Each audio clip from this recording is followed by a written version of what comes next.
wrestling if you're ready to care. Oh, let's talk power, let's talk speed. Hosted by the one and only WETOODEEP. Turn it up loud, feel the power in your seed. This is slapping me, yes, slapping me. What is up, everybody? It is your boy, WETOODEEP, the one and only WETOODEEP. We are back with another episode of the Slapping Me to Wrestling podcast. It is Friday, afternoon as I'm recording, a little bit behind schedule recording this podcast, which is fine, right? It's still going to be out. We're still going to have a great weekend. It is Memorial Day weekend. So I want to start this off with a happy Memorial Day weekend to all of you all. But I just want to set this off with Memorial Day weekend. It's not just another weekend where corporate jobs get a 4-day weekend or a 3-day weekend, or maybe you take a vacation and you go get some hot dogs and hamburgers and hang out with your friends. That's not what this is about, right? This means a lot to me, right? Celebrating and honoring the service members and veterans who have died in service so that we here in America can have the freedom, so that I can have the freedom to sit here and talk into this microphone and enjoy something like pro wrestling without having to worry about, different attacks. So with that, I'm going to do something that I typically don't do. And that is, we're going to do a 10-second, we're going to call it a 10-bell salute. I don't got a bell, but we're going to do a 10-bell salute just to remember all of the service men and women who have passed on in service, which is the heart of Memorial Day, and just as a reflection of the freedom that we have. So let's give it 10 seconds.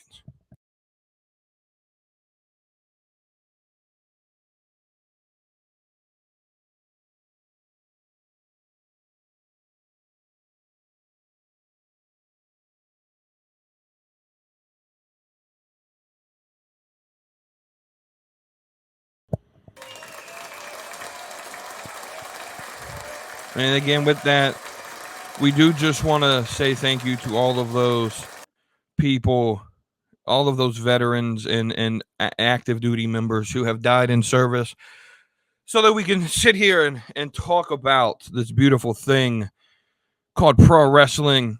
So let's dive into what we're going to do. It's a busy Memorial Day weekend, right? It's double or nothing weekend for AEW. WWE is going to try to combat against that. Which what was originally planned to be a 4-day event, NXT on Tuesday, gets canceled this week for poor ticket sales, which is kind of surprising, but not really. And so it's now just a 3-day event with Saturday night's main event tomorrow night, NXT Battleground on Sunday night, and then Monday Night Raw on Monday, all from Tampa Bay, Florida. Shout out to my Florida members that listen to the show. I know we got Starry Night out there. Shout out to you, your beautiful city of, or beautiful state of Florida. You know, they get 3 days of wrestling in the Tampa area, right? And so, shout out to my Florida people. I love Florida. I haven't been in a while. Should go back. But let's, before we jump into predictions, we're going to predict Saturday night main event. We're going to predict Battleground. We're going to predict double or nothing. But before we go into all of that, before we do any of that, let's talk about, we got some news to talk about. So the first news is not quite new news. It's about a week old. Darby Allin had reached the top of Mount Everest at some point in the last week. So first off, let's bring this reaction back. Congratulations, Darby.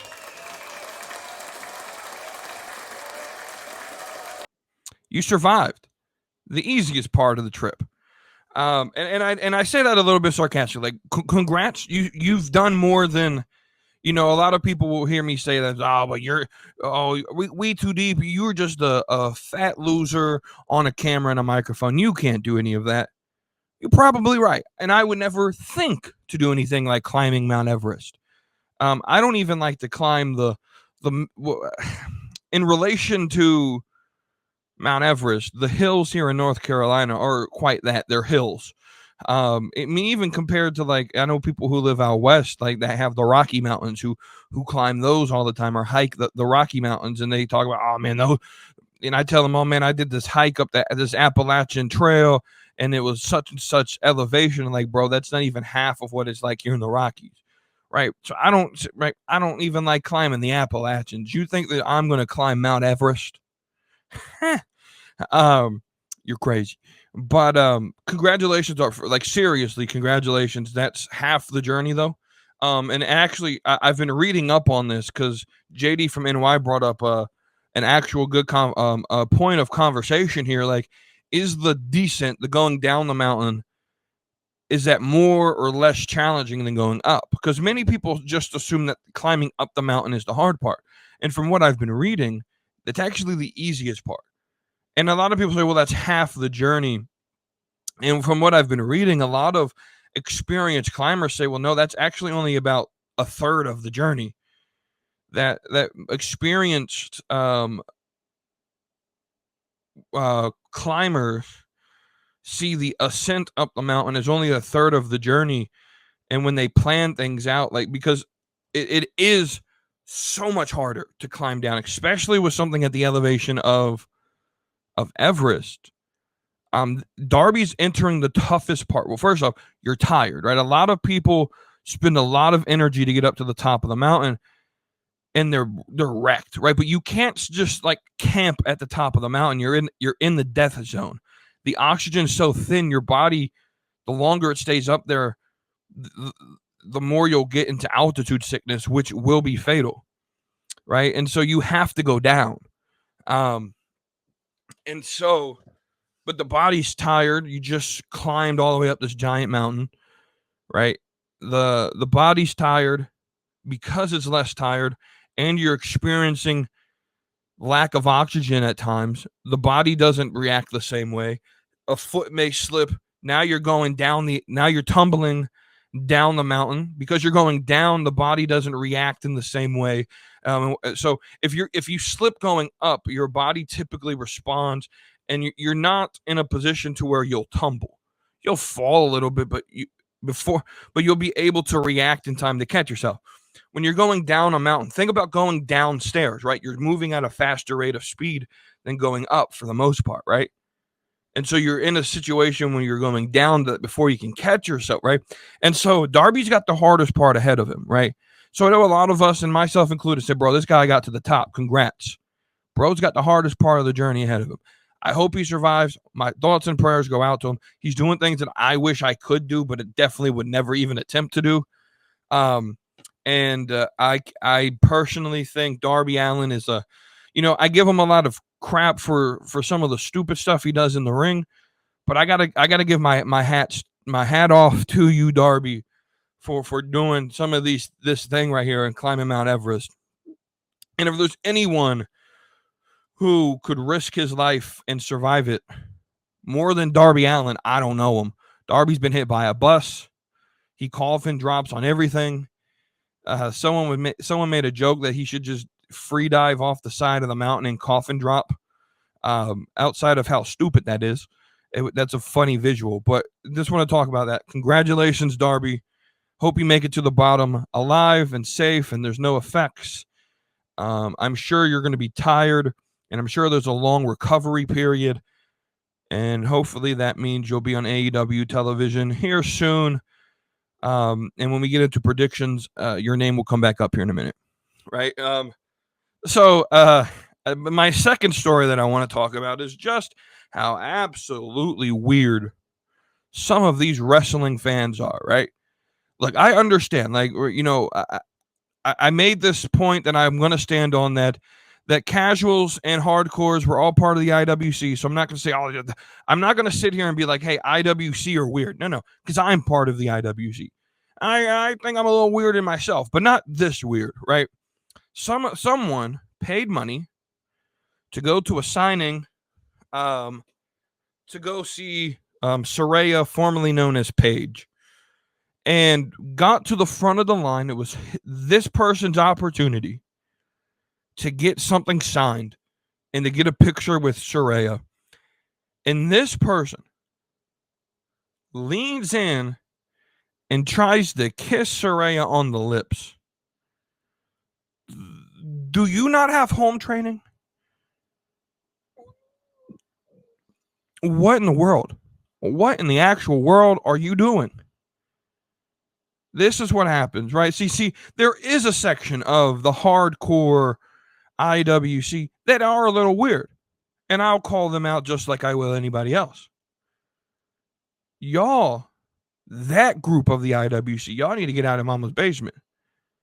Y'all need to get off of World of Warcraft or Dungeons and Dragons and stop watching whatever the popular anime is, because that's what this person probably watches. And again, correlation doesn't equal or causation doesn't equal correlation, right? I'm not saying everyone who watches anime is this type of person. Don't hear me wrong, right? But that's what this person probably watches, right? And especially, it's probably like some hentai porn somewhere on his. Someone go check his computer in mom's basement. Does mama know that the internet she's paying for, what he's doing on it? Bro, this is weird. There's something weird about some of these people. I've met a lot of famous people, athletes and stuff like that. I've never once said, when I went to go shake their hand or get a picture, let me lean in and kiss this person, right? I met Dana Brooke. Dana Brooke called me babe when I went to Fan Access. I stood in line for 30 minutes. I paid attention to every person that walked up to Dana Brooke and listened to what they said outside of the 6 minutes I was being interviewed for Fox Sports Baltimore. It's a local affiliate. This was 2017, if you want to go find it. That was a fun Wrestlemania trip that me and my friends went on. We also got interviewed for WWE Germany. I have no idea if that ever made TV. I've never seen it. Obviously, I don't speak German, so probably wouldn't. But I want to hear my interview with WWE Germany dubbed over in German. That would be hilarious.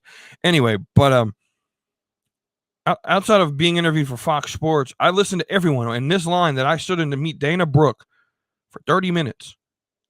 No one else got called babe except for me, which is why there's a special place in my heart for Dana Brooke. She's not at the top of the list, but she called me babe. And then she didn't call anyone else babe in this line. Look, I know it's not that serious. I told you I was a little weird, but I'm not as weird as people as this person who tried to kiss Saraya. Like I the thought never even crossed my mind to lean in and kiss Dana Brooke. I met some other indie. So JC Jane at the time, right? Y'all know JC Jane. She was going by her indie name Avery Taylor at the time. Met her. Never had the thought cross my mind that I was going to lean in and try to kiss her. I met Zaya Brookside, now in TNA, formerly in NXT UK.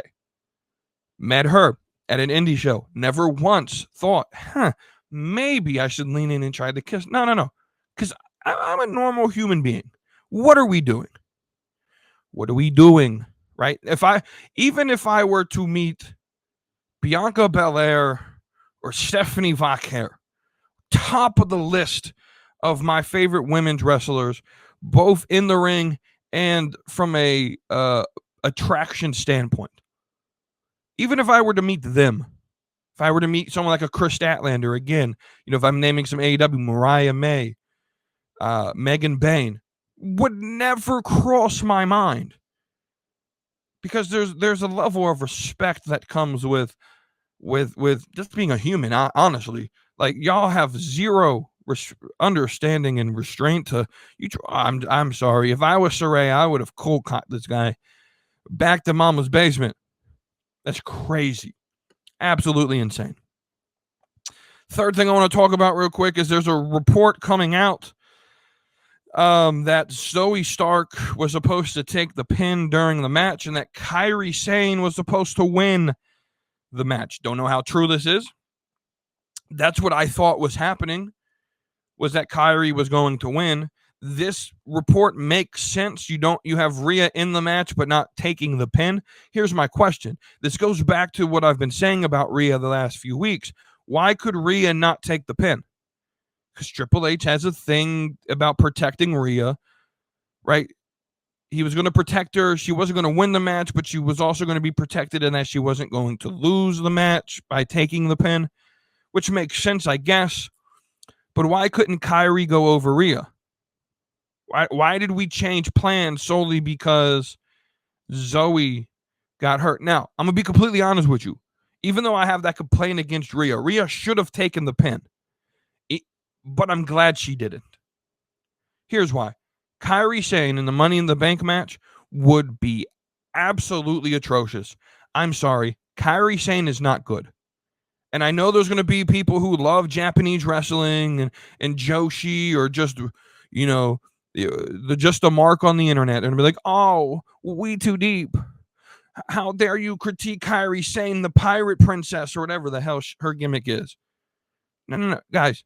There's something about Io Sky that connects. Like Io Sky's not my favorite, but I literally told you guys on Tuesday that Io Sky is my number 2 woman in the world, at least in WWE, but really in the world at pro wrestling right now.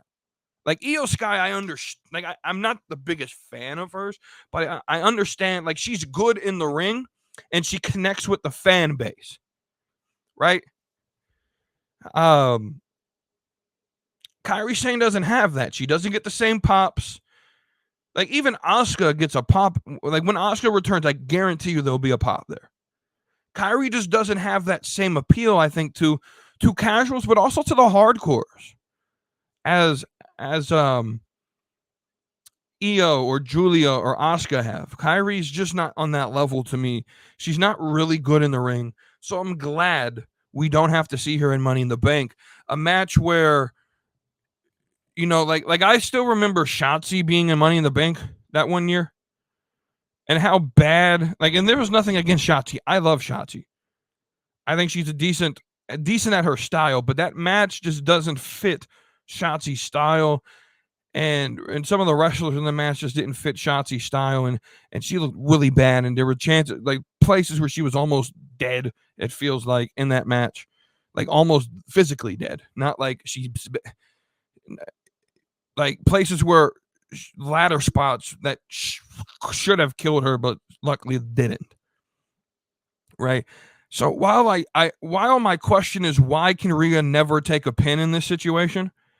I'm a little bit frustrated with that, because Rhea does seem to always be in a place where she's protected. And I don't think that that's necessarily the way we need to be booking Rhea Ripley. But I'm glad Rhea won this match. 100%. The next thing I want to talk about is I saw this graphic the other day, and I wonder if I still have it saved. I do. Perfect. Maybe, just maybe, we'll put it on the screen for you all. Let me get it. I forgot to get it over to my computer. Let me get it on my computer real quick, and then we will put it on the screen. If you're not watching on YouTube and you're listening on Spotify or Apple Podcast, I'm going to describe what I'm about to put on the screen.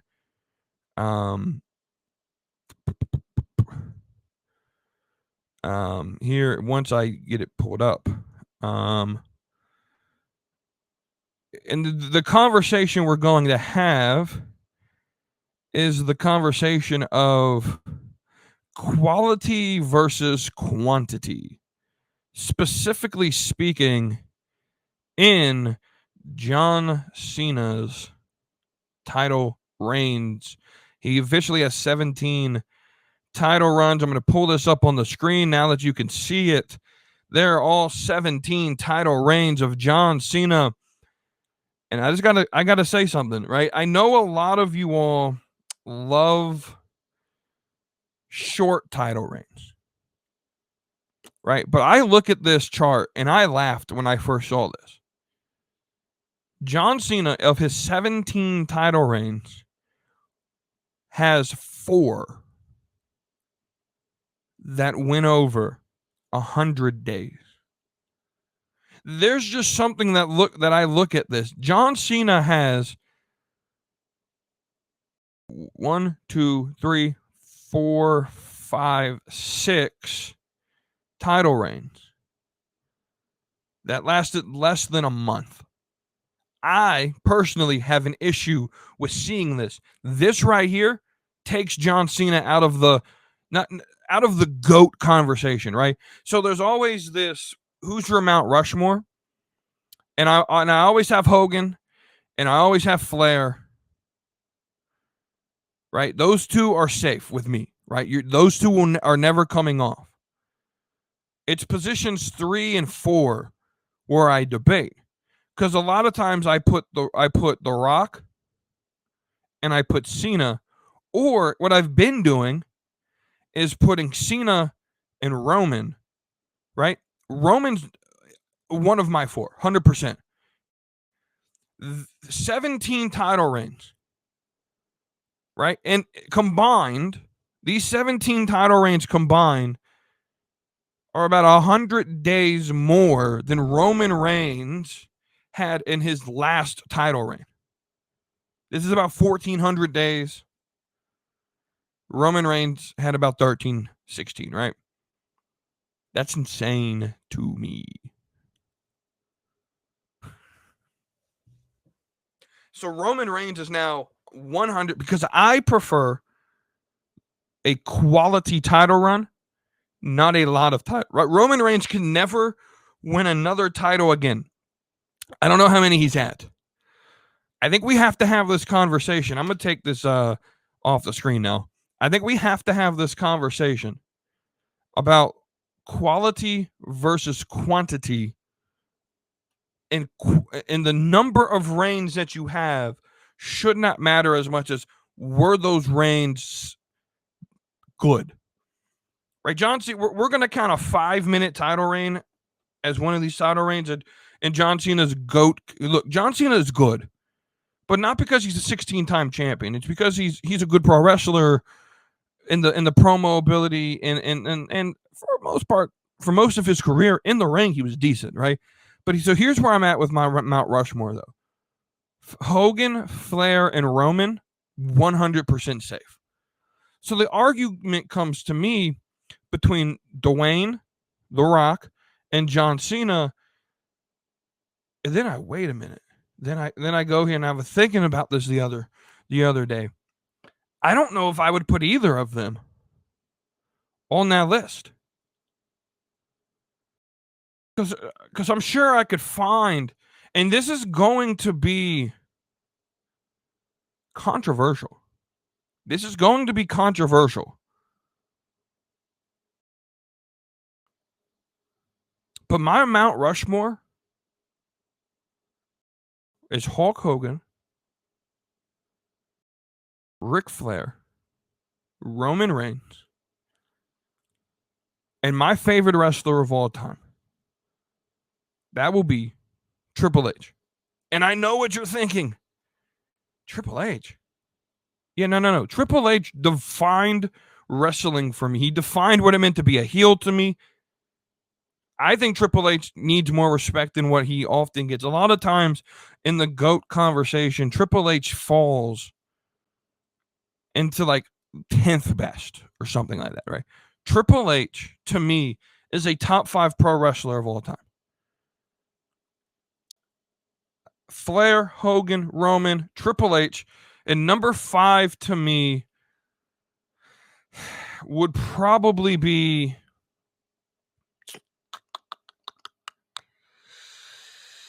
this is where it gets tough to limit things, right? I guess I'll have to push Shawn Michaels, right? Because I do think Shawn. Yeah. So Flair, Hogan, Roman, Triple H, Shawn Michaels are my top 5 wrestlers of all time. Come at me. But my Mount Rushmore, the reason Shawn's not on my Mount Rushmore is it's a little bit of a personal bias. I think Triple H defined wrestling more to me than Shawn Michaels did, right? Where everyone was cheering for Rock and Austin, I was cheering for Triple H. Triple H had the reign of terror in early 2004, 2005, I believe, and it may have even started in 2003, if I remember correctly, right? Which was a quality title run, right? I value quality, and I think long title runs are very good. I don't like this idea, and a lot of casual fans subscribe to that we need to flip-flop the titles, which is why I've never held Charlotte Flair as a, I think at some point I did hold her as the GOAT of women's wrestling, but when I really sit back and think of it, I don't hold Charlotte Flair as the GOAT because like 10 of her title reigns came in a 3-month period in a feud against Sasha Banks where they literally flipped the belt like every 14 days. It was insane. It was insane how many times they flip-flopped that belt in that feud. I was in the building. One happened right here in Charlotte, North Carolina. Spectrum Center. Sasha won the belt off of Charlotte. I was in the crowd when it happened. When I look back at it now, and I'm not going to sit here and be like, who's the greatest women's wrestler of all time? I'd have to go and look at, statistics, and I don't value the amount of Charlotte's reigns because they weren't quality reigns. I think we have to have that conversation of quality versus quantity. Just because you have a lot of reigns doesn't mean that you're a great champion. All right, look at Gunther, right? Gunther has 3 main title runs in his WWE career: the WWE UK, the Intercontinental, and his the World Heavyweight Championship. That makes up 80% of his career in 3 title runs. And he's been in the company for almost, 7 years at this point? So I genuinely believe we need more quality title runs. I'm okay if say, for example, there's a wrestler who comes in, he wins the world title 3 times in his career. Say he wrestles for 12 years. Wins the world title 3 times, but both of those reigns are 300-plus day reigns that are quality opponents, quality title runs, quality storytelling, and he only finishes as a 3-time champion with some quality. I would prefer that over a 17-time champion where 6 or 7 of them are under 100 days. And like 5 of them are 21 days or less. That's insane to me. That's insane to me. Are we really counting a 5-minute title run as something that's legitimate? That's insane. Some of us prefer quantity. I don't. I prefer quality. In the last bit of news before we get into the predictions is the big one. WrestleMania is no longer appearing at or in New Orleans at the Superdome.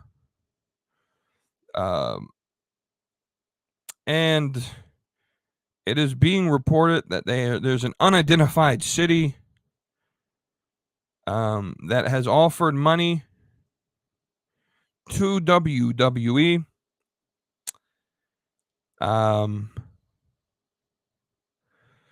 to bring the event of WrestleMania to that city. So my initial thought were 2 places: London, England, and Saudi Arabia. And the reason I settled on London was because I didn't believe that they would do Rumble in Saudi and then do Mania in Saudi. Now, money talks, so it wouldn't surprise me if they did it. I just don't believe that they would hold 4 months basically of programming in Saudi Arabia. I just don't believe that they would do that. What I do believe though is they would run Saudi and the Rumble in Saudi, and then run 3 months of programming in Europe that leads to London. You can go to Italy, you can go to Greece, you can go to Belgium, you can go to France, you could go to the UK, you could go to Germany and Austria. You just got Rusev back. You could go to Bulgaria. You can maybe go to Russia if you want to be, brave. But maybe even hit up a Japan stop while you're over there. I think WWE could pull some international trips over there, and run 3 months of programming that lead to London, England for WrestleMania. But then, as we go along the day, the report happens that this may be Las Vegas. Now, the report is New Orleans has lost WrestleMania for 2026. They will get WrestleMania a following year down the line.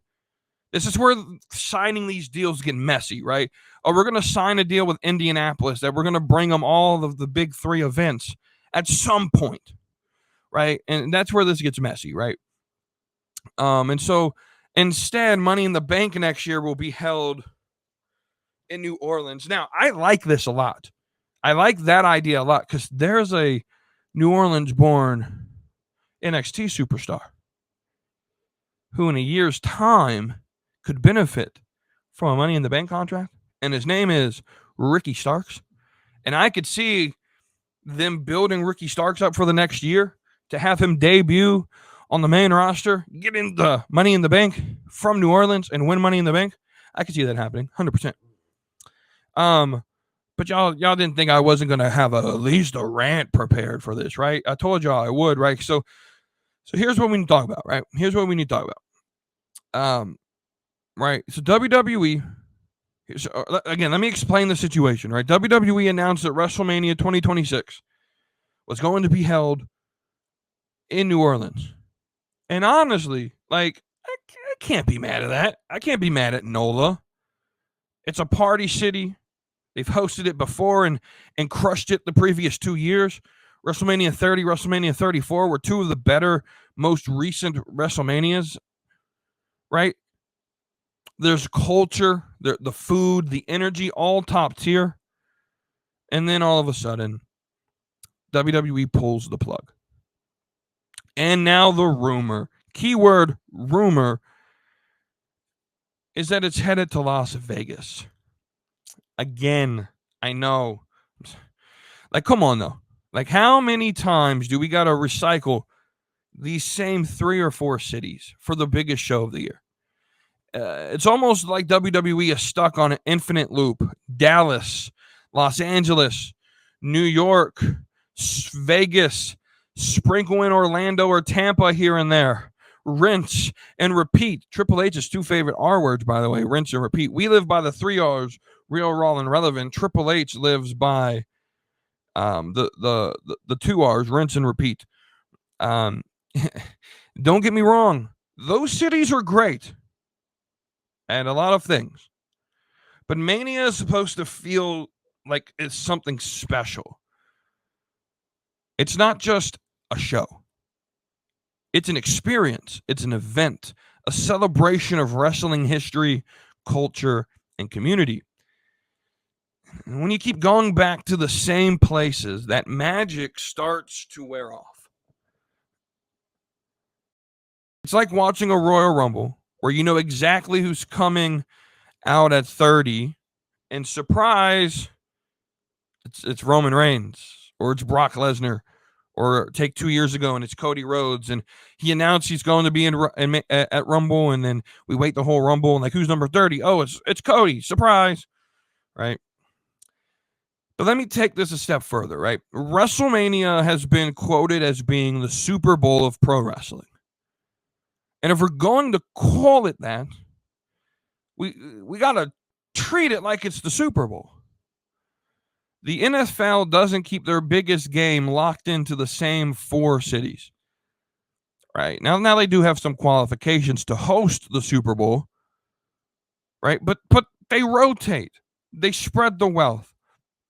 One year it's Houston, next is Minneapolis, then Indy, then Glendale, then San Francisco, wherever that I forgot the exact city the Niners play in. First off, Niner Stadium, perfect for hosting any event, by the way. I'm just going to sit there and say, like you can't complain about California. Like, I know a lot of people down here in the South where I live that complain about, oh, California, oh, California needs to blow up. No. Look, let's be rational here. California is the greatest place on earth if you take out the crappy political situation and all of that, right? If you take away all the bad things in California, which are right, all the good things of California make it the greatest place on earth, right? The beaches, like imagine a place where it's like 70, 80 degrees practically year round. And you get the beach and the mountains in the same setting.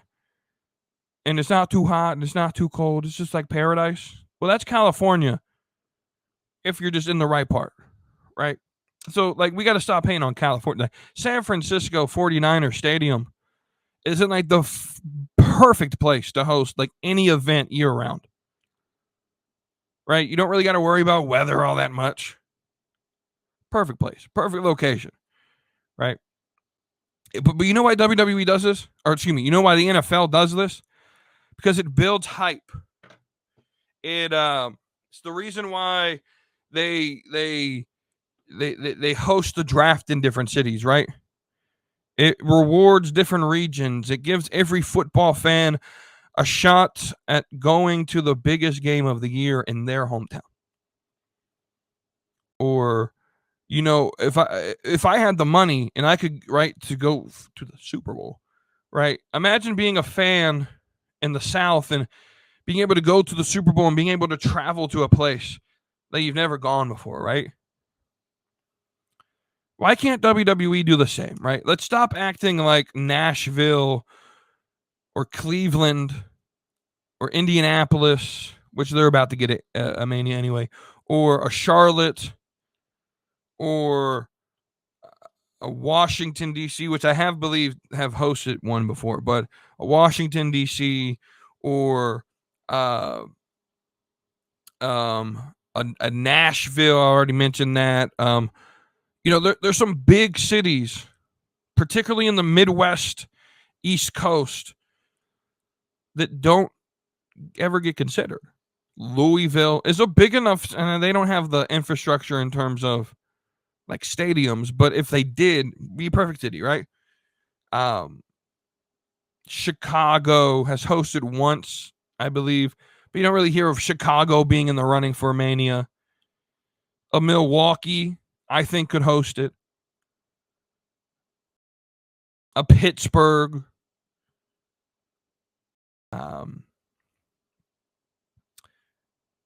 You just don't ever really hear of these cities, right? But look at these four, right? Charlotte, Nashville, Indy, Cleveland, right? These aren't just like small towns. No, they have the infrastructure.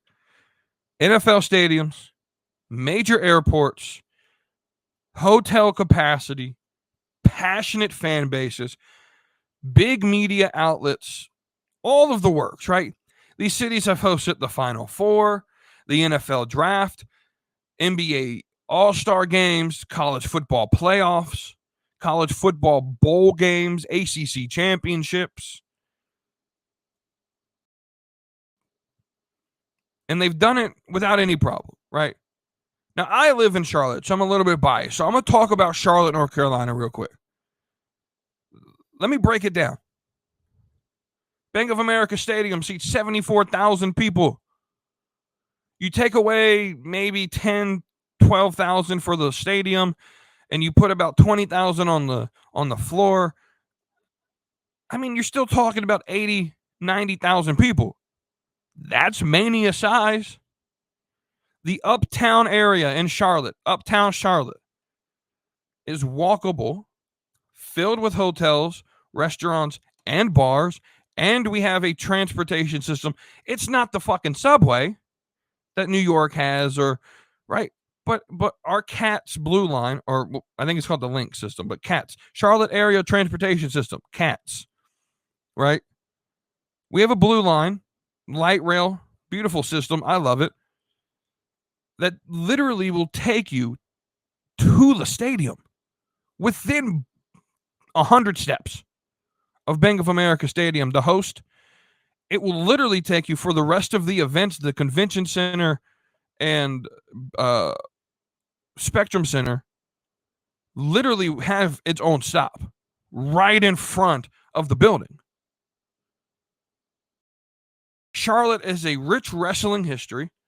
We're talking Flair country. Let me get 2 claps and a Ric Flair. Woo! Right.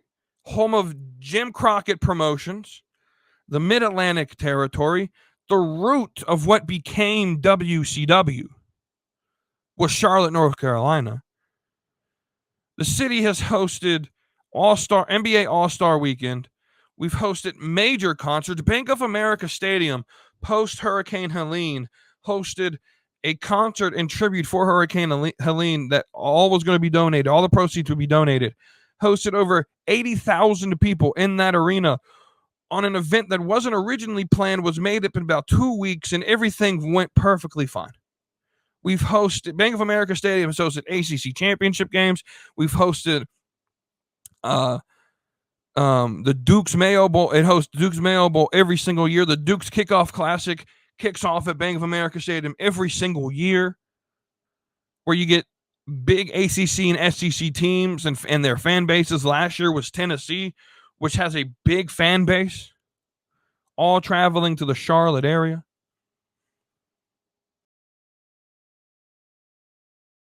We already know, man, Charlotte draws. They draw big. They sell out big for WWE. Whether it's Raw, SmackDown, house show, NXT, whatever it is, this area will draw. We have a major international airport in Charlotte Douglas. We are the fastest growing city in the world, with the infrastructure growth to accommodate that. There's been so much construction.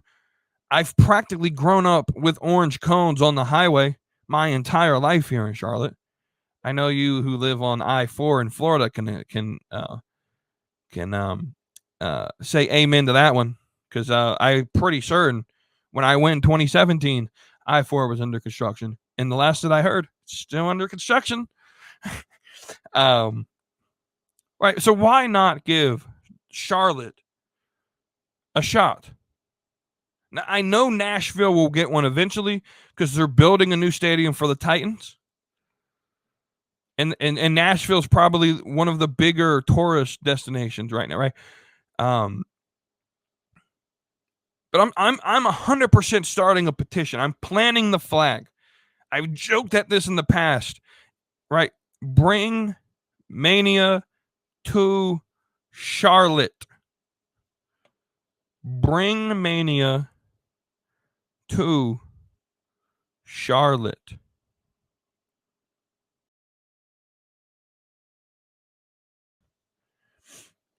I'm starting a hashtag, y'all. Bring Mania to the CLT.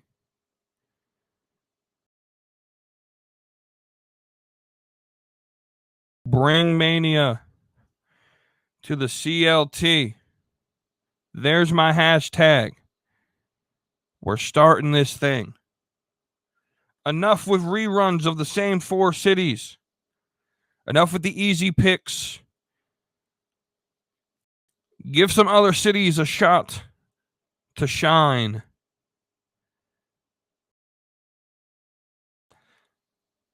Let the Queen City become the kingdom of Wrestlemania. And if there's any WWE decision makers out there, right? If you're listening, The future of wrestling is regional and global. I get you want to go global, that's fine, but it's also regional. It means tapping into new energies, new hometown prides, new experiences. Stop gambling in Vegas. Come on to the hornet's nest known as Charlotte. Trust me, we will deliver. We will deliver. And if you need a bigger venue, guys, we're the home of NASCAR. It's Memorial Day weekend, the Coke 600s this weekend. Charlotte Motor Speedway used to be able to host a lot, but we've removed some seating. But you could fit a lot of people on a race car track. Now, we're not going to host a WrestleMania there, but guys, you act like this isn't like a tourist destination. There's some tourism that could happen in this city. We got a food scene that's starting up. Keith Lee was just here, the food reviewer. And guys, I'm telling you, Charlotte would sell big in this city. 100%. Bring WrestleMania. Bring WrestleMania to the CLT, to the Queen City.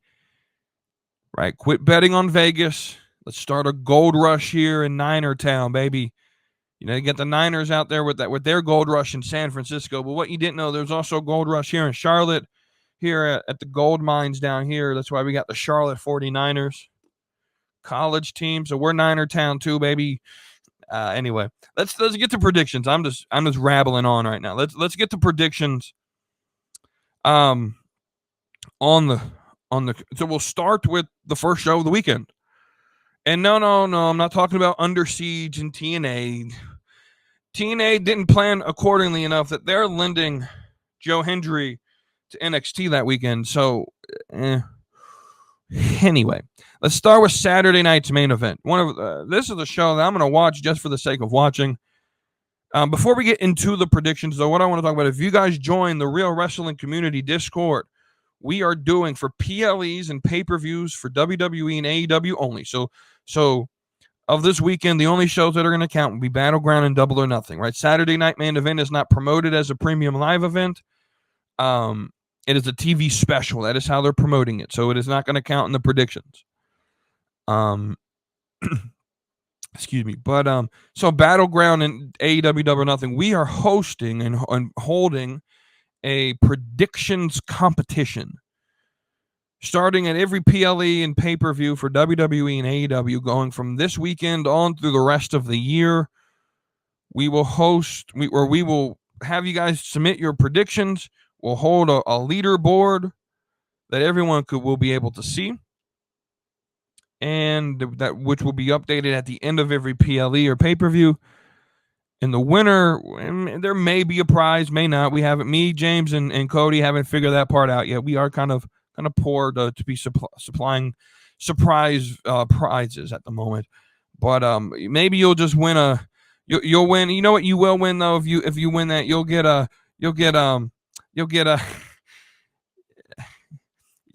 2 claps and a Ric Flair. Woo! Maybe a cheer.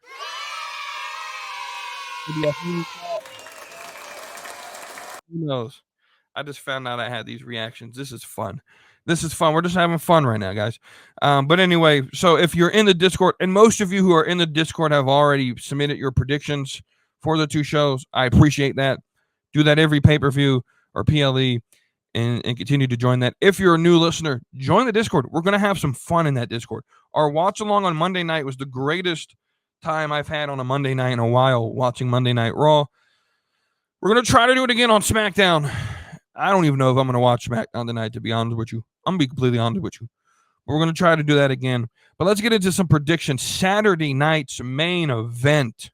Tomorrow night, I do believe it starts at 8 p.m. Eastern Time. That'll be 5 Pacific, 7 Central. And if you're in Arizona and you're not on the time like everyone else is, I don't know what the hell to tell you, because I don't know what time it is in Arizona. I'm thoroughly convinced Arizona doesn't exist. I'm only joking. That is where Double or Nothing is. So if it doesn't exist, hopefully that entire company just disappears into the black hole known as Arizona. thoroughly joking. If you live in Arizona, I'm only kidding. Only kidding. No hatred. Saturday night's main event. Let's start with it. For some reason, WWE continues to do what they always do and push a feud that no one actually cares about. And that's Damian Priest and Drew McIntyre. The blood feuds that Drew loves to do. And just like the CM Punk blood feud ended in a steel cage at Hell in a Cell, it looks like the blood feud between Damian Priest and Drew McIntyre will end in a steel cage as well. I don't actually care about this match, to be completely honest with you. It's going to be fun to watch, though, so I am going with Drew McIntyre to win. Who won at Mania? I'm going to be honest with you. I don't actually remember who won this match at Mania, because all I remember is they called it a street fight, but it wasn't really a street fight because they never hit the streets. So, therefore, it's just a no-holds-barred match. And you see, this is what happens when you think too logically. And this is the type of stuff that I do that gets me accused of fighting for attention. Anyway, I'm talking too much. I'm picking Drew McIntyre. Picking Drew McIntyre to win this match, and then we'll move. Hopefully, we move on. Hopefully, after this, Drew can move into the title picture at some point, because he deserves an actual title run with a crowd.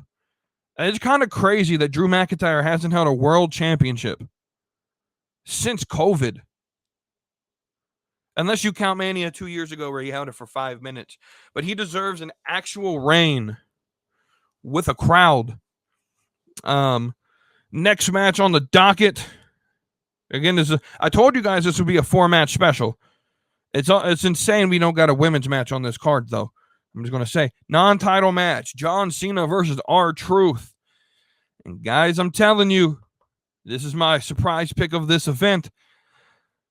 R-Truth is winning this match. I definitely think R-Truth is going to win this match. I don't think they make it a non-title match if R-Truth was going to lose. The fact that it's non-title tells me R-Truth is winning. I thoroughly think, and then I think this will start to turn John Cena back into the babyface. Right? Big match we've been waiting for. CM Punk and Kara, the queen of the real wrestling community's favorite wrestler, Sami Zayn, taking on Seth Rollins and the dog, Braun Breaker. Rollins and Breaker are winning this match. I think we get a ref bump. I think we get the third member. I do. I think this match right here is setting up for, again, this is long term. This story is long term, right? We're going to set up for potential SummerSlam, potential Survivor Series, and then eventually Royal Rumble will by that point, I do believe Seth Rollins will be champion. Sami Zayn will win the Rumble. They'll meet at WrestleMania. And this is the long-term story, right? And when I'm right, because I know a lot of people are like, no, bro, you're crazy. That's not going to happen. It's going to be Braun Breaker who beats. No, guys. It's very fucking simple. And excuse my language, but it does frustrate me sometimes when people think that they understand the product that they don't understand. Guys, it's painfully clear now. Paul Heyman even said it. Braun Breaker's not going after the title. Do we need to be any more clear here? But you didn't need to hear Paul Heyman say it on Monday. I told you that when the group on the Raw after Mania, when the group formed, I told you Braun Breaker wasn't going after the title. You didn't need to hear Paul Heyman say it. I told you that. I told you that the long term was going to be Sami Zayn and Seth Rollins. Seth Rollins will beat Jey Uso at some point for the championship. All of this bull hockey about the next match we're going to predict against Logan Paul and June 9th, and all of that bull hockey that we're going to have to sit through until we get to Saudi, all of that bull hockey is only to lead us and get us to and transition us to Seth Rollins versus Jey Uso. And I'm sorry to tell you this, Jey Uso is losing the title, before SummerSlam. Before SummerSlam. He's not going to lose it at SummerSlam. He's not going to lose it after. He's losing it at SummerSlam. Or excuse me, before. He's going to lose the title before SummerSlam. And the ultimate goal is to get us to Sami Zayn versus Seth Rollins, WrestleMania 40. What are we at? 43? 42? I don't know what we're at in 2026. I do know it's going to be probably in Vegas for the second year in a row. That's the long-term plan. Seth Rollins, Sami Zayn, and this match is going to be storytelling at its finest. And ultimately, I do believe Rollins and Breakker will pull out the win with the help of a third member that shows up. Remember, I do believe Rollins and Breakker. So many people act as Rollins and Breakker are supposed to be like the Dangerous Alliance or Evolution. I think it's more closer that it's imitating the Bloodline. And remember that it took some time for the Bloodline, right, to get some members in it. I do think that's what this is. I think this could possibly be a McIntyre joining the group at some point. Maybe. Who knows? But I do think Rollins and Breakker win this match on Saturday. And then our main event of the evening, Logan Paul gets put in a situation where he's going to lose against Jey Uso. We're going to yeet on Saturday night Yeetomania.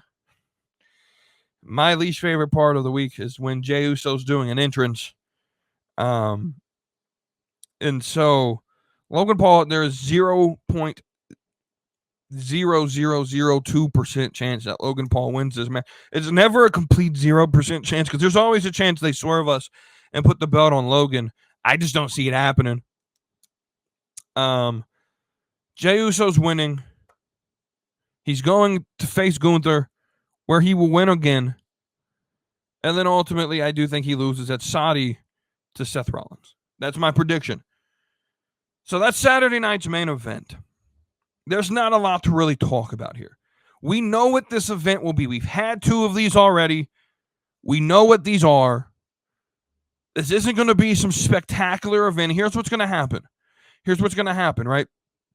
The response we're going to get from the super hardcore within the IWC is going to be, oh, this event sucked.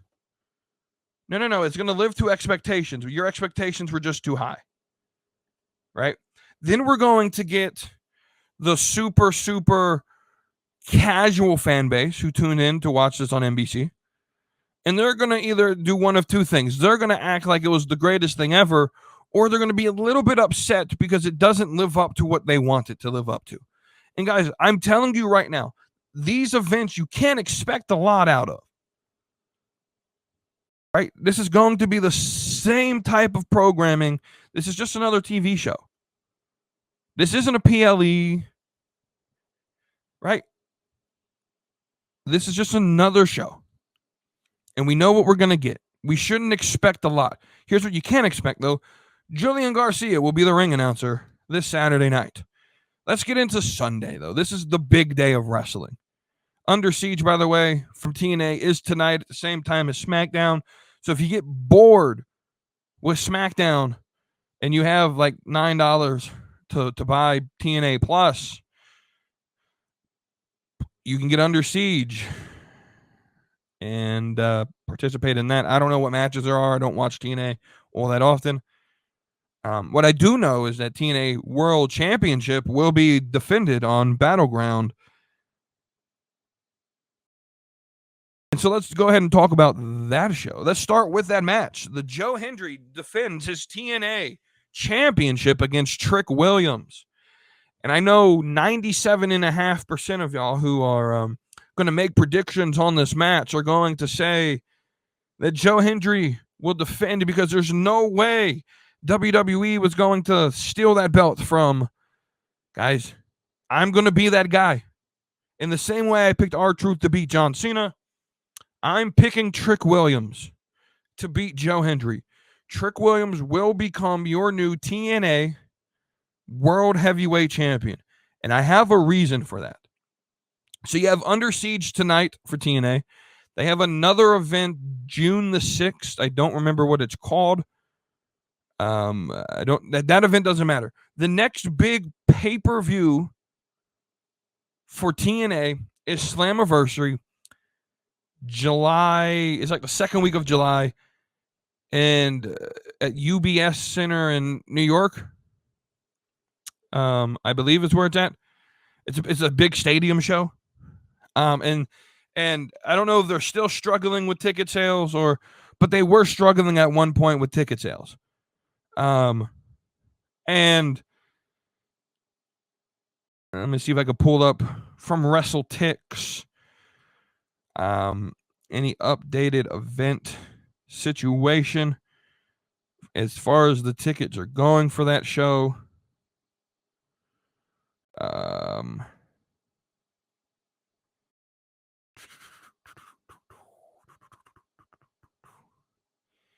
Let's see. Dang, it's been a minute since he updated this. Let me keep talking till I find it. But they were struggling with ticket sales. The last that I heard for this show.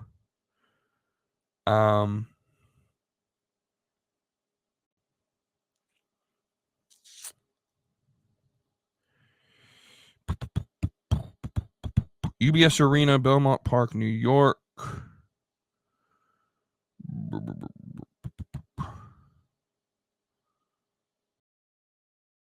want to see the update.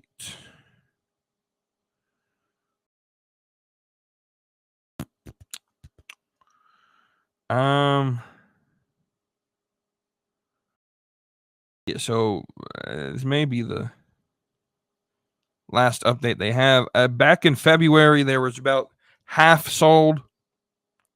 It doesn't matter where they're at, though. It doesn't really matter where they're at. The whole point is, I do believe bringing in Trick Williams as TNA champion, whether it's a rematch against Joe Hendry or a new opponent for Trick Williams, I think putting Trick Williams as your champion, it's not that I don't think Joe Hendry sells tickets. Trick Williams will sell more tickets. I personally believe, just on the name alone, I do believe Trick Williams will leave Battleground with the championship in a oh my god moment. And also I think it then becomes interesting on that dynamic. Trick's really done everything you can do on TNA, or excuse me, on NXT, but there's not a lot of place for him on the main roster. So I think a quick run as TNA champion before you move him up will do him well.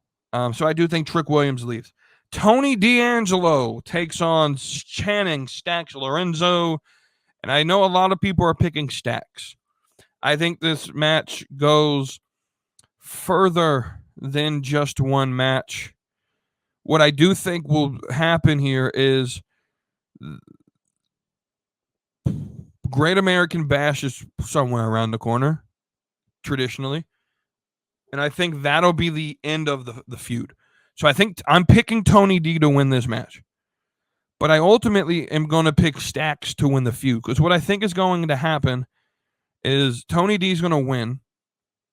And then Lorenzo, Stacks is going to challenge him for one more match. Maybe two more matches. Ultimately ending at Great American Bash.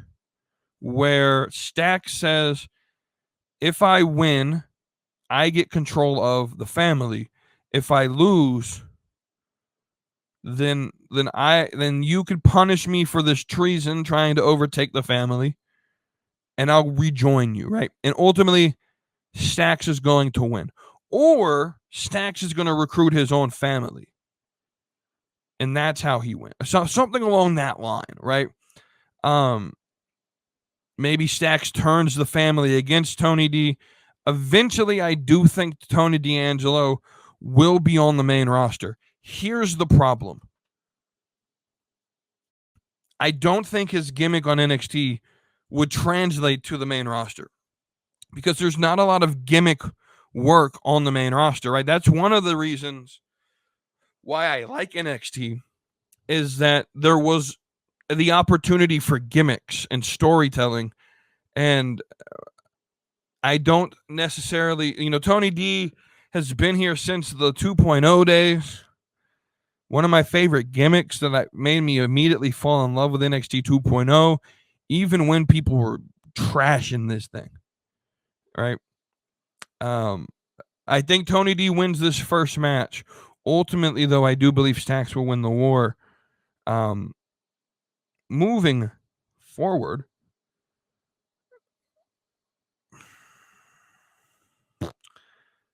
oh, I know what I'm missing. There's only 4 matches on here. Moving forward, we have a Women's North American Championship. I made this card on Monday, and on Tuesday they added this match. Kalani Jordan versus Sol Ruka for the Women's North American Championship. They actually added 2 matches on Tuesday, which I enjoy. But Sol Ruka versus Kalani Jordan for the Women's North American Championship. And ladies and gentlemen, I battled with this one.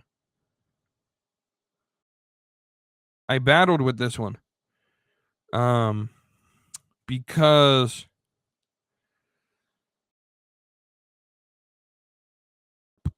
this was one of those where I was leaning one way, but I wasn't exactly certain. And I like both of these wrestlers. I do.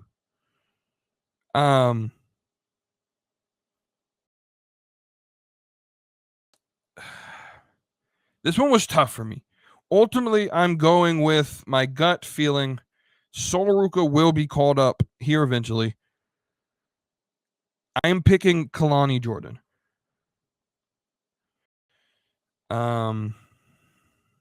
To win this match, because I do think Sol Ruka will be main roster very soon. I'm very certain of that very soon she will be main roster. And so I am picking Kalani Jordan to win this match. The next match that was also added on Tuesday was Josh Briggs, teaming with Hank and Tank. Honk. One of my favorite tag teams in wrestling right now. Versus Brooks Jensen, Sean Spears, Nico Vance, and the Culling. Izzy Dame is going to be ringside. That's going to be interesting. See if Briggs, Hank, and Tank maybe can find some female accompaniment. I don't know how to say words today, apparently. Someone to accompany them to the ring. That's a female to attack Izzy Dame. Maybe or not that happens. Ultimately, I'm picking Hank, Tank, and Briggs. Josh Briggs, Hank, and Tank will win this match. I don't see any other outcome than that. So then we'll move on to the NXT Women's Championship between Jordynne Grace, the challenger, and the champion, the greatest women's champion in the world right now, La Primera. Muy bonita. Straight from San Fernando. And I know I fucked that up. San Fernandino. I don't know. She's from Chile is what I'm trying to say. Straight from South America. South American Latina beauty. Stephanie Vaquer. Whose boyfriend's in the main event. Lucky ass. No, I'm kidding. Stephanie Vaquer versus Jordynne Grace for the NXT Women's Championship. And this is going to be tough. This one's tough for me. I know a lot of people are maybe going to say Stephanie's not done yet. I, however, disagree. I actually think Stephanie Vaquer will be on Monday Night Raw on Monday in a Money in the Bank qualifier match. I think Jordynne Grace will become the new women's NXT champion. Stephanie Vaquer will be called up, will join Monday Night Raw, because they got to separate her and Julia. They got to separate her and Julia because they are practically the same wrestler. I think they move Stephanie Vaquer up to the main roster. She will be in Money in the Bank, which will be in LA. I think she will be at Worlds Collide and at Money in the Bank, both events on the same day. I do think Stephanie Vaquer, if she's in Money in the Bank, right now I'm picking Roxanne Perez. If Stephanie Vaquer is in the match, Stephanie Vaquer will be winning Money in the Bank. And that just absolutely, I think what the final decision was the fan reaction to Stephanie Vaquer versus Io a couple weeks ago. Was it the Raw after Mania where Stephanie faced off against Io Sky? That feud will be fantastic when it happens. I think that was the final little test there. I do think Stephanie Vaquer will be main roster. Jordynne Grace will win this match, which leaves us to the main event of the evening. Obafemi. Actually, I think Stephanie Vaquer and Jordynne Grace will be the main event. Either that or Joe Hendry and Trick Williams. Because Obafemi's fighting Miles Bourne. And this doesn't scream main event to me, unfortunately. Obafemi's winning. Obafemi is going to win. But I think ultimately Miles Bourne will get himself over here. More than he already is. He's going to put up a valiant effort. Obafemi will win. I do think the main event will be Stephanie Vaquer versus Jordynne Grace. I got to figure something out. Does this event start at 7? Or does it start at 8? It starts at 8 o'clock. Fantastic. That is just what I wanted to hear. So now we go over to the AEW, and we make our final predictions of the weekend for Double or Nothing 2025. And let me just tell you something, man. I don't watch the product all that much. I watch from a distance. This card, I'm just going to be completely honest with you, right? I watched James and Cody go over this card, right? Last night on their show, Beyond the Junkyard. Check that out every Thursday. It's a really decent show to listen to. Especially when they have, I'm going to be completely honest, especially when they have, a topic, predictions, and they stick to that topic, it could be a really good show to watch. There are some of their episodes where it's just hey, we're going to, I'm just be honest to James and them, the whose birthday it is and all of that extra bonus stuff. I don't think most people care about that, right? This day in history, that's fine. That's a fine segment, but happy birthday to such and such as a segment is a little bit awkward. Just being honest, as a listener who's not of the super hardcore, one of my R's is relevant. I just don't think that's relevant to the wrestling conversation. But when you have relevant conversations like they had last night, it was a really fun listen to be a part of. Just as a, so we have 9 main card matches, 1 pre-show. So let's talk about the pre-show. We'll predict it. I can't talk today. That's crazy. We'll predict the match on the pre-show here on the show, but the pre-show matches will not count in the prediction game we're running in the Discord. Again, boy, I'm not having a stroke. I just can't talk. The pre-show matches will not go for the game that we're playing in the Discord. Join the Discord if you want to participate. You must have your stuff in by 6 p.m. Eastern, 5 p.m. Central, 3 p.m. West Coast time on Sunday. That pre-show match is Anna Jay and Harley Cameron. I don't know if they have a tag team name yet, but can I just call them the sexiest women on the roster? That's what I want to call them. Harley Cameron is a smoke show. I hope Shotzi joins her because they, as a pairing, would be fun. They do music together. But Anna Jay, Harley Cameron, beautiful pairing. Fighting Penelope Ford and Megan Bayne. And I have a problem with this. This is a pre-show match, by the way. I have a problem. The last pay-per-view you did, you put Megan Bayne against Toni Storm to fight for the championship. A match in which she lost, then she became irrelevant. And now she's on the freaking pre-show. Talk about burial, right? You guys convinced me for several weeks that Megan Bayne was the Brock Lesnar of the women's division in AEW. Guys, Brock Lesnar never touched a pre-show ever in his career. What are we doing with Megan Bayne? Have you even told me a reason why she's with Penelope Ford? Why is she in a pre-show match when she's supposed to be the most dominant force in your again, you rushed her to, you did the same thing you did with Mariah May, and you rushed her to the top too fast. But except this time you didn't build a story around it. You had her lose to the champion, and now she's on the pre-show. This is bad booking for Megan Bayne. Megan, baby girl, when the contract's over, come to WWE. We'll treat you the right way. You'll go up against Jade and Rhea Ripley and Charlotte Flair. You'll never touch a pre-show match. Megan Bayne would be massively over in WWE, 100%. Megan Bayne and Penelope Ford, I'm predicting to win this match, but I'm just a little bit upset that they are on the pre-show. Now, to the main card, which only has about 2 matches that make sense on this entire card, and that is the Owen Cup Finals. The other 7 matches on this main card make absolutely 0 sense to me. Absolutely 0 sense to me. So we'll start with the one they added yesterday, and that's on Collision.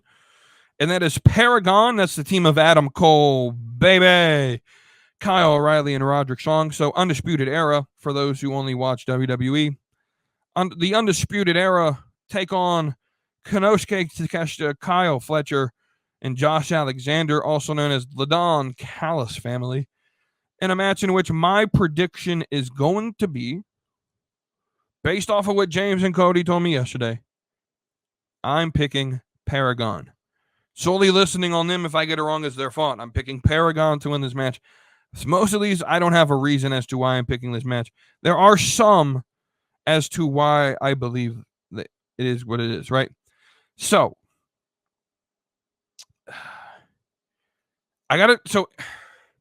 next we'll talk about the Continental Championship match. Kazuchika Okada versus Speedball Mike Bailey. Now, in a typical situation, I would pick Speedball as the champion here. And I think I originally had predicted Speedball. But then I completely forgot what was basically been alluded to since Kenny Omega has returned back to wrestling is All In is the next big show in July. Okada versus Omega will happen at All In. So Okada's winning this match. Again, it sucks that you allude to pay-per-views 6 months in advance because it ruins all the other storytelling, if you want to call it that, in AEW. And so, like, there's no one actually believes Okada's losing this title until he faces Omega, right? So Okada is winning this match. Speaking of Omega, we'll go ahead and get this match out of the way. Anarchy in the Arena. We got the team of Kenny Omega, Swerve Strickland, Willow Nightingale, and the team known as the Ops, which will be Samoa Joe, Powerhouse Hobbs, and Katsuyori Shibata, taking on the Death Riders, which are Jon Moxley, Claudio Castagnoli, Marina Shafir, and Wheeler Yuta, teaming with the Young Bucks. So for those who don't understand, because there's a lot of people in this match, Omega, Swerve Strickland, Willow Nightingale, Samoa Joe, Powerhouse Hobbs, and Shibata versus Moxley, Claudio, Marina Shafir, Wheeler Useless, and the Young Bucks, Matt and Nick Jackson. I'm picking Team Death Riders solely because here's my prediction. Jon Moxley's holding the title a little bit longer. And I think Jon Moxley will win this match. There's only going to be one. I don't really have a reason. I think they're going to set up some stories coming out of this. Maybe. I don't even know. This match is just going to be a cluster frick and a half. A fuster cluck and a half. A fuster cluck and a half is what this is going to do. There's going to be so much blood. So you're going to need probably a rabies shot after watching this. We know Swerve loves to bleed. We know the Bucks like to bleed. We know Moxley definitely loves to bleed. I think the only person not going to bleed in this match will be Shibata. And maybe Hobbs. I think both of the women will bleed. I do have a question for this match, though. I know AEW is a little bit more progressive and does a little bit of intergender stuff, but are we just going to have Marina and Willow randomly follow each other around the arena all night? Or is Marina going to do like a spot? Is Willow going to, do spots against Mox? How's this going to work? This is a clusterfuck and a half waiting to happen here. And it's only going to be surrounded by more fusterclucks, including your next match, your allusion to Sabu as a memorial match, is what this probably is, a stretcher. Sorry, they're calling it a stretcher, an ambulance match. Can we call it what everybody has called it forever? An ambulance match between Mark Briscoe and Ricochet. For whatever reason, a match no one else cares. This card sucks, dude. This card absolutely sucks. If you gave me the cards, right, and I know the names, and you gave me the cards, and I didn't know any of the stories involved in any of this, and you just gave me the cards, I'm watching Battleground. They're going on at the same time. I'm watching Battleground, right? I'll have both on. I'll have both events on, but I'm paying attention to Battleground. Ricochet is winning this match. Does anyone actually believe Mark Briscoe will beat Ricochet? That's insane, dog. You're insane. FTR takes on Danny Garcia and Nigel McGuinness for whatever reason.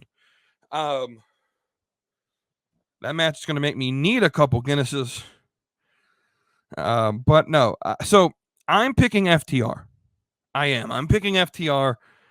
I know a lot of people are picking Nigel and Danny. I'm picking FTR. I think that's where we're headed. And then I think Copeland. Oh, sorry. No, it's Cope. I think Cope is going to try to interfere. I think eventually maybe that'll lead to Christian and Cope. I ultimately believe, though, that that's where FTR is going, is Christian and Cope versus FTR. I think that's the match at All In, 100%. And I think Cody and James were talking about this, and Cody said something like, there's only going to be a month and a half. It wouldn't make sense to have. Guys, when has AEW ever made sense? I mean, you had Christian. When has Christian's character ever made sense in the last 6 months? I mean, this dude literally cashed in his title, or his little briefcase contract thing, lost, Moxley retained, and Christian said he should get the briefcase back because he thought he was only cashing in on Cope. And an excuse that makes absolutely zero sense. It would make the most sense for Christian to team with Cope for no reason whatsoever, considering what this, right? This makes no sense at all, dude. Makes no sense at all. And again, we get a commentator. At least Nigel's wrestled more than 12 matches and is somewhat believable in the ring. This is somewhat of a believable match and feud. FTR's winning. Timeless Toni Storm defends her title against me. Guys, anyone actually believe Tony's losing this match? Does anyone actually believe that? I don't. Have I missed anything? And then we have 3 more matches to talk about. We have the Hurt Syndicate. Bobby Lashley, Shelton Benjamin defending their titles against the Sons of Texas, Dustin Rhodes and Sammy Guevara, which are your ROH tag team champions, by the way. So you have the ROH tag team champions fighting the AEW World Tag Team Champions for the AEW World Tag Team Championships. And I know everyone's predicting the Hurt Syndicate, but guys, we know how I've been here before. Here is my prediction. The Sons of Texas will leave Double or Nothing as double champions, as MJF will come in and intentionally screw the Hurt Syndicate out of the titles, and Sammy and Dustin will leave as AEW World Tag Champs and ROH Tag Champions.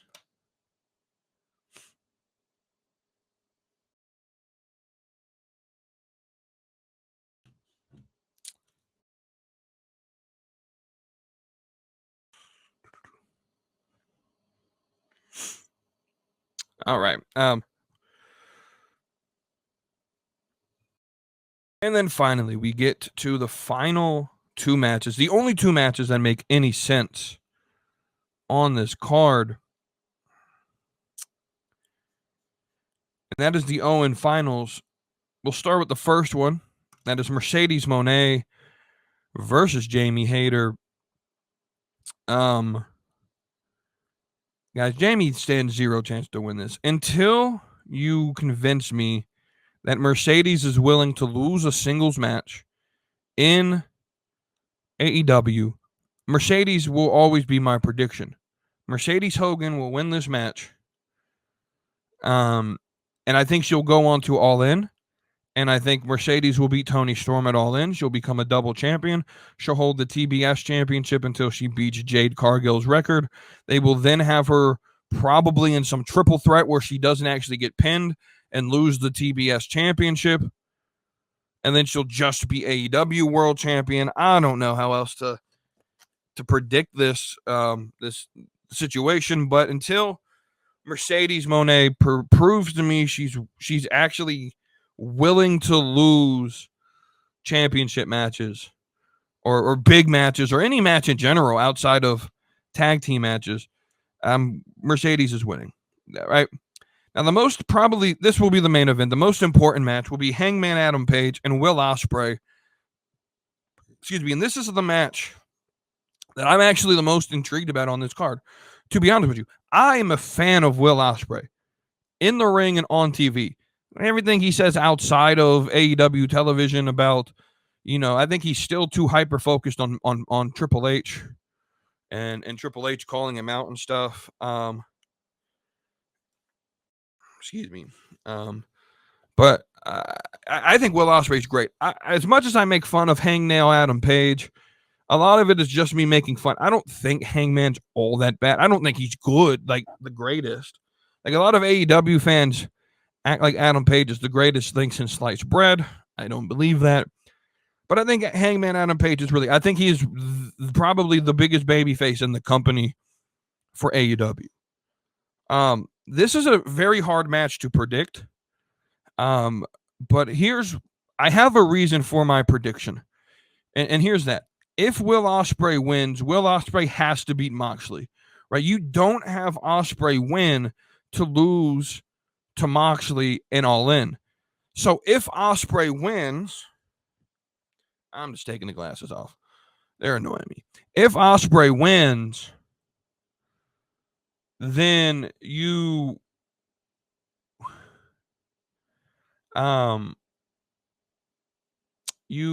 create a situation where Ospreay will beat Moxley at All In. Here's my thing, though. I think Moxley's winning at All In. And so my prediction is that Hangman Adam Page will win this match. It'll be a freaking classic, right? This will be a classic match. This will be a great match. Definitely, Dave Meltzer, because this is a Will Ospreay match, has already written it in as a 5-star.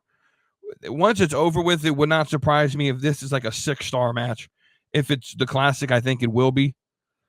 But yeah, this is going to be a good match. 100% believe this. Like, depending if this is the main event, I'm hoping Battleground is over by the time, because the only two matches I care about on the card are the 2 Owen Classic matches. And really the only one that I care about is Hangman versus Ospreay. And so this is the main match that I would like to watch. I'm hoping Battleground is over by the time this match starts so I could pay full attention to this match and enjoy the masterpiece that I know this will be. And I'm going to praise this match if it's really good. What a lot of people, right? And because this has the potentiality. I already know that if this match is as good as I think it will be, James is probably going to put this as his match of the year at the end of the year awards. And a lot of people in other communities won't accept that. But if this is really good, this might become my match of the year. Because this has that potential to do that. Right? And a lot of people feel match of the year has to happen on the biggest card, on the biggest show. And guys, this is a pretty big show.